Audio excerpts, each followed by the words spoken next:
don't know how to do a French accent. I will make my sense later. The neon artist's hands are perpetually tinged in phosphorescence. She doesn't wear gloves. It is essential to feel the heat building up in the glass tubes as she bends them into letters and shapes. Once a bend is made, it cannot be corrected or undone. Faintly glowing fingertips speckle the surfaces of her apartment. The juice of modernity is difficult to wash off.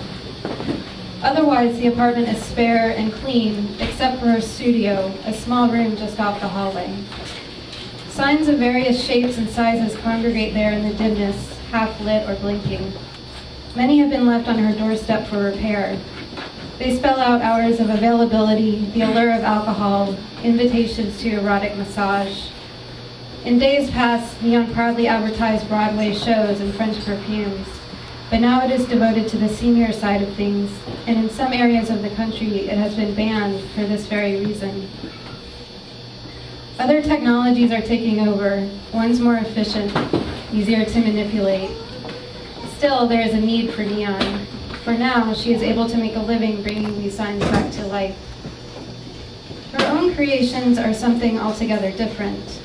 The neon artist is currently in what she refers to as her blue period, her mind filled with oceanic visions.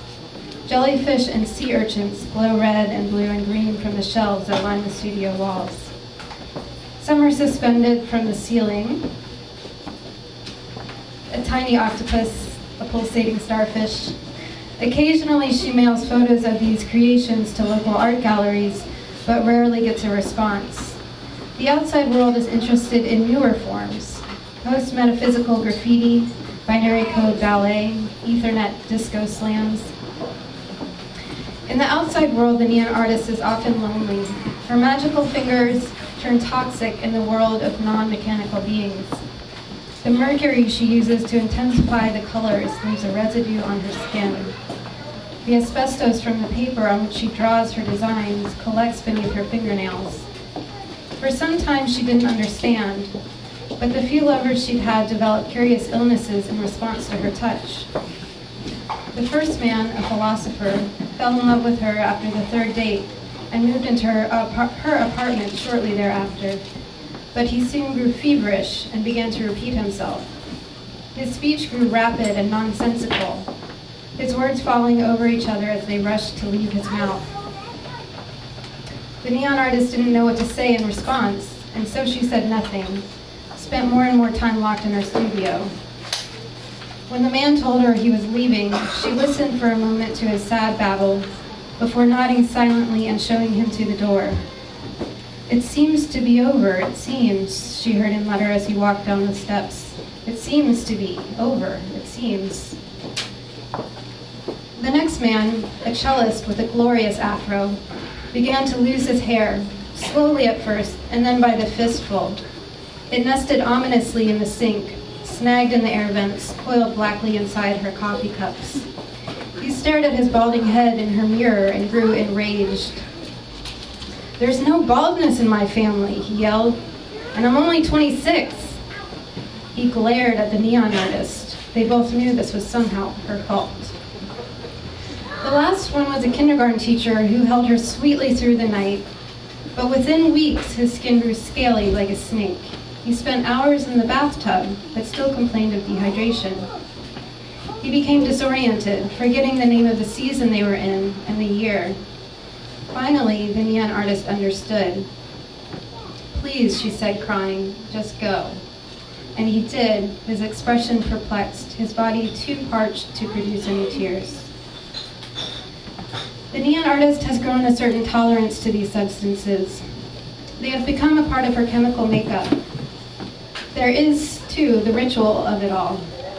Neon is in her blood. It is how she understands the world. If she gave it up, what would she do? When she was young, she had thought she would become a doctor, or a dentist, perhaps.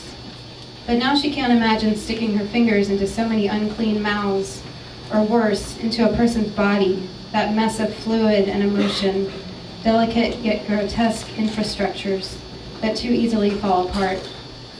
No, thank you. She prefers the clean and simple mechanisms of her neon creatures.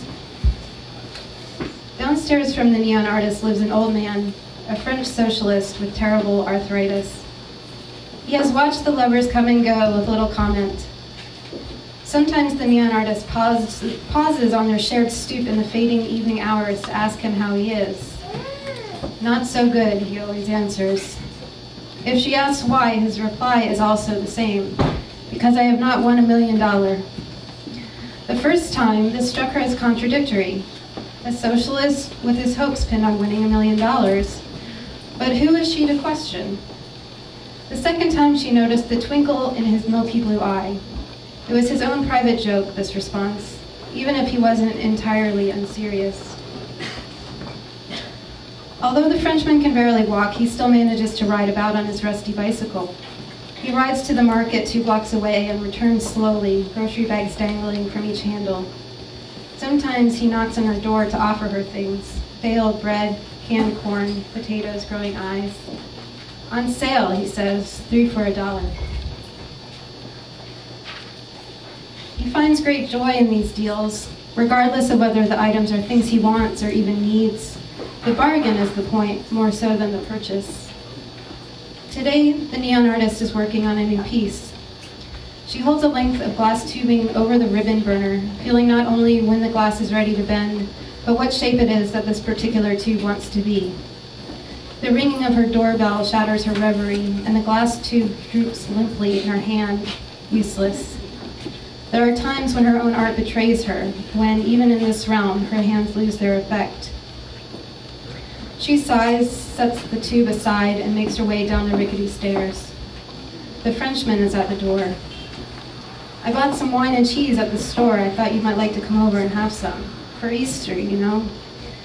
No, the neon artist didn't know, hadn't been paying attention to things like holidays or time. She doesn't particularly want to go to the Frenchman's apartment, prefers to keep their interactions limited to the brief moments on the stoop. But he is so frail, so pathetic, and seems so hopeful in his anticipation of her response.